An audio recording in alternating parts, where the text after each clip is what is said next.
Good morning children and my dear friends.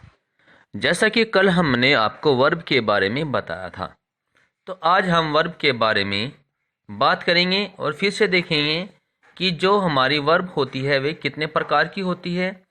तो जैसा कि आपको बताया था कि जो वर्ब होती है हमारी वह 7 प्रकार की यहाँ पर देखने को हमें मिलती है, जैसे action verb, stative verb, transitive verb, intransitive verb, auxiliary, modal verb और फ्रेजल वर्ब। ये हमें अनेक प्रकार की देखने को मिलती है, जिसमें 7 प्रकार मुख्य हैं।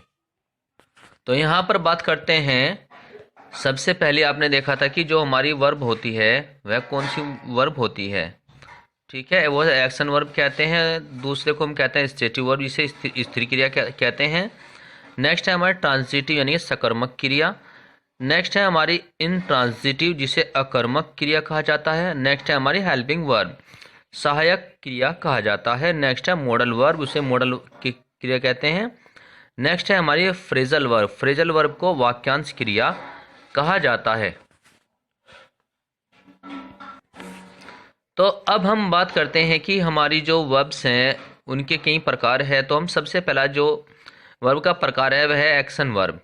N action verb express an activity और thing can be do. Means यहाँ पर जो हमारी एक्शन क्रिया होती है यानी क्रिया होती है, ये हमें किसी भी जो वस्तु होती है उसकी गतिविधि को यह व्यक्त करती है, बताती है। जैसे यहाँ पर हमने एग्जांपल लिया है पिंकी इट्स कटलेट। इसका मतलब हो गया है कि जो पिंकी है वह कटलेट खाती है। तो नेक्स्ट इसी में है कि जो परवीन है, Parveen likes cakes. Parveen likes cake, इसका मतलब होता है कि जो परवीन है वह केक को पसंद करता है, यानी परवीन को केक पसंद है। तो अब हम बात देखेंगे उसके बाद की जो हमारा स्टेटिव वर्ब है जिसे हम स्थिर क्रिया कहते हैं, वह हमें क्या बता। देखो, जो स्टेटिव वर्ब होता है यह हमेशा आपको उसकी स्टेट यानी कि दशा को बताने का कार्य करता है। किसको बताता है? यह दशा को बताने का कार्य करता है। तो यहाँ पर हम देख रहे हैं कि जो स्टेटिव वर्ब है, stative verb express a state. Means जो हमारी स्थिर क्रिया होती है यह मूल क्रिया एक क्रिया के बजाय एक अवस्था को व्यक्त करती है कि मीन्स किस स्थिति में है। ठीक है। नेक्स्ट है रेदर देन, का मतलब होता है कि बजाय। एन एक्शन मीन्स ये क्रिया की बजाय जो हमारी अवस्था होती है उसको बताने का कार्य करती है। A stative verb typically relates to a state, जो मीन्स ये हमारी मूल क्रिया होती है, आमतौर पर स्थिति को बताने का कार्य करती है। तो जो स्टेटिव वर्ब है typically relates to a state means यह केवल अवस्था को दिखाती है, यानी आमतौर पर। ठीक है, जो यह मूल क्रिया है यह आमतौर पर होने की स्थिति या एक विचार या एक भावना से संबंधित होते। रिलेट का मतलब होता है संबंधित होती है। ठीक है, तो हम इसमें एग्जांपल देखते हैं कि I saw at home. I saw at home कि मैंने घर को देखा, या आई स्टे एट होम कि मैं घर पर था या मैंने घर पर देखा। नेक्स्ट है हमारा सी बिलीव्स इन फेरीज कि वह परियों में विश्वास करता है। तो यहाँ पर ऊपर वाले में यह है आपको स्थिति को बताता, आई शो एट होम मैंने घर पर देखा। नेक्स्ट है हमारा कि बिलीव्स इन फेरीज, तो यह है हमारी जो भावना है या विचार है ये उसको व्यक्त करता है, बिलीव्स। नेक्स्ट है ऊपर वाले में एट, ये एट जो होता है ये हमारी स्टेट को दिखाता है, स्थिति को दिखाता है। नेक्स्ट हमारा जो बिलीव है यह विचार या भावना को दिखाता है। तो आज का जो हमारा टॉपिक है वह है ट्रांजिटिव वर्ब। तो आज का हमारा जो टॉपिक बना है वह बना है वर्ब के अंदर ट्रांजिटिव वर्ब, जो कि इसका थर्ड पार्ट है। तो ए transitive verb is one that means यह है जो क्रिया होती है, एक क्रिया होती है दैट एक्ट्स जो कार्य करती है ऑन समथिंग किसी चीज पर, कि यह किसी चीज पर कार्य करती है।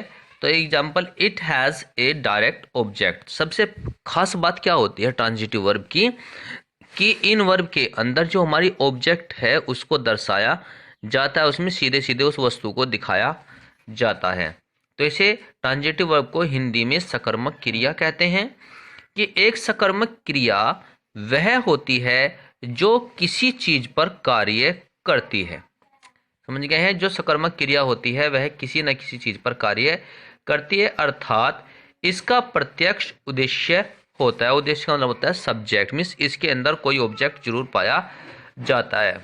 उदाहरण के लिए देखिए, आई शॉ द डॉग, यहाँ पर लिखा है कि आई शॉ, आई मीन्स मैंने, शो मीन्स देखा, द डॉग मीन्स कुत्ते को, कि मैंने कुत्ते को देखा। तो यहाँ पर जो डॉग है, डॉग है मीन्स कुत्ता है, वह डायरेक्ट ऑब्जेक्ट की तरह कार्य कर रहा है।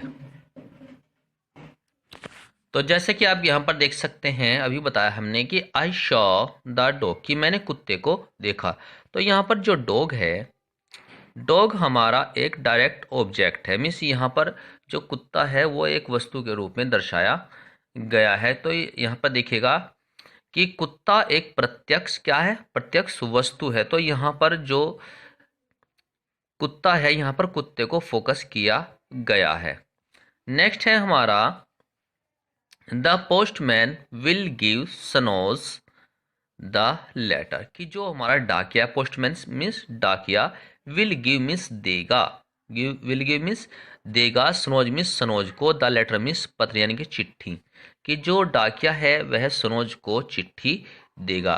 तो यहाँ पर बात करते हैं, हियर मीन्स यहाँ, the direct object is the letter, यहाँ पर जो फोकस किया गया है, ठीक है, वो हमारा लेटर पर फोकस किया गया है। तो यहाँ पर जो पत्र है वही हमारी प्रत्यक्ष वस्तु है। तो यहाँ पर देख सकते हैं कि डाकिया मनोज को पत्र देगा, यहाँ प्रत्यक्ष वस्तु क्या है, पत्र है। तो नेक्स्ट टॉपिक देखेंगे हम, हमारा है इंट्रांजिटिव वर्ब। तो नेक्स्ट है हमारा इंट्रांजिटिव वर्ब। देखिएगा, an intransitive verb is one that does not act on something, कि जो हमारे इंट्रांजिटिव वर्ब होती है, इसे हिंदी में पहले तो सकर्मक अकर्मक क्रिया कहा जाता है। अकर्मक क्रिया का मतलब कि इसमें कर्मकर्ता नहीं होता है, मीन्स इसमें ऑब्जेक्ट को दिखाया नहीं जाता, वस्तु को दिखाया नहीं जाता है। तो इसमें an intransitive verb is one that, कि जो अकर्मक क्रिया है वह एक ऐसी क्रिया है जो किसी चीज के ऊपर कार्य नहीं करती है, मीन्स यह बिल्कुल हमारे ऑब्जेक्ट से स्वतंत्र होती है। There is no direct object, कि इसका अर्थ है कि इसमें कोई प्रत्यक्ष वस्तु नहीं होती है, ऑब्जेक्ट नहीं होता है। तो अकर्मक क्रिया, एक अकर्मक क्रिया वह है जो किसी चीज यानी कि वस्तु पर कार्य नहीं करती है, अर्थात कोई प्रत्यक्ष वस्तु नहीं होती है इसमें। उदाहरण के लिए, द ट्रेन यानी कि द रेन फेल, इसका मतलब है कि बारिश हुई या वर्षा हुई। तो ये वर्षा हुई में यहाँ पर कोई ऑब्जेक्ट नहीं दिया गया है। नेक्स्ट है हमारा, तो यहाँ पर आप देख सकते हैं द रेन फेल, इसका मतलब हो गया है, रेन मीन्स होता है बारिश और फेल मीन्स पड़ी, यानी कि बारिश हुई। पड़ी को हम कहा जाता है कि यहाँ पे वर्षा हुई। तो इसमें देखिए कहीं ऑब्जेक्ट का जिक्र ही नहीं है। नेक्स्ट है द कैट स्नीज्ड, कि यहाँ पर यानी सब्जेक्ट के साथ, कर्ता के साथ उसकी क्रिया को दिया गया है, लेकिन वस्तु के बारे में कुछ भी नहीं बताया गया है। तो इसीलिए हम इसको इंट्रांजिटिव वर्ब कहते हैं। ठीक है। तो नेक्स्ट है हमारा द कैट स्नीज्ड। कैट मीन्स होता है बिल्ली, स्नीज्ड माने छींक दी। तो यहाँ पर जो बिल्ली थी वह छींक दी। तो यहाँ पर किस पर छींका है उसका जिक्र नहीं है, तो इसीलिए इसको इंट्रांजिटिव वर्ब में लिया जाता है। किसको? स्नीज्ड को। ये आमतौर पर यहाँ पर देखने को मिलेगी कि जो वर्ब्स होती है इसमें वो आमतौर पर हमारी पास्ट इंडेफिनिट में होती है या फिर प्रेजेंट इंडेफिनिट में होती है। नेक्स्ट है हमारा माई थ्रोट हर्ट्स। इसका मतलब है कि मेरा जो गला है वह दुखता है। क्या? माई थ्रोट हर्ट्स, कि मेरा जो गला है वह दुखता है। लेकिन दुखता है, क्यों दुखता है या कुछ कारण या कोई भी यहाँ पे वस्तु का जिक्र नहीं है। सीधा यहाँ पर जो हमारा सेंटेंस है वह वर्ब पर आकर खत्म हो जाता है, क्रिया पर आकर खत्म हो जाता है, इसीलिए इसको इंट्रांजिटिव वर्ब कहा जाता है। आशा करता हूँ कि आज की जो वीडियो है वो आपको पसंद आई होगी। तो चलिए आज का वाक्य देख लेते हैं। तो जो आज का वाक्य हमने लिया है वह लिया है कि आई एम गोइंग टू। इसका मतलब है कि मैं जा रहा हूँ। आई एम गोइंग टू कि मैं जा रहा हूँ, लेकिन कहाँ जा रहा हूँ वह टू आपको बताएगा। जैसे I am going to Delhi कि मैं दिल्ली जा रहा हूँ। तो इस प्रकार से यहाँ पर वाक्य इस्तेमाल किया जाएगा। यहाँ पे आई एम गोइंग टू का मतलब कि मैं कहाँ जा रहा हूँ। तो यहाँ पर टू के जस्ट बाद आपका कोई वर्ब भी हो सकता है कि जैसे I am going to play कि मैं खेलने जा रहा हूँ। I am going to Delhi तो मैं दिल्ली जा रहा हूँ। तो इस प्रकार से यहाँ पर टू के बाद हमारी कोई क्रिया या ऑब्जेक्ट का इस्तेमाल किया जाता है, जिससे यहाँ पर वाक्य में सेंस निकाल के आती है कि जैसे मैं जा रहा हूँ। तो इस प्रकार से हमारा ये वाक्य में इस्तेमाल होगा। ठीक है, कहाँ पर जा रहा हूँ वो आप यहाँ पर बता सकते हैं कि मैं जा रहा हूँ। कहाँ जा रहा हूँ? दिल्ली।